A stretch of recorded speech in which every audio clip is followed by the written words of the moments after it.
kita na jud ko olive tree. Natingala ko ani. Na curious ko kay ngano ang ihang bunga mura jud siya olive. Ingo nga di man siguro ni makaon. Pero niingon akong amiga kay akong gipingnan na unsa day ni siya nga kuan mura lagi siya olive na mao ni siya ang bunga sa olive nga green. Napay bunga diri daghan asa pa ni.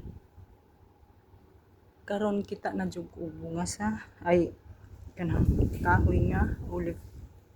Mao ni siya.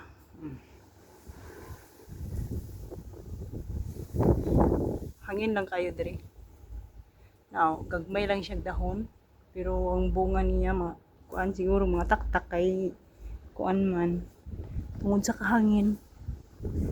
Naaray ko. Gagmay siya dahon. Mura siya ka ng kayong kutuuna og bulak ra ni siya. Bulak na mao naman dahil ni olive oil na apay ang bunga. Yan pa, daghan siya bunga pero mga taktak lang gitungod sa hangin.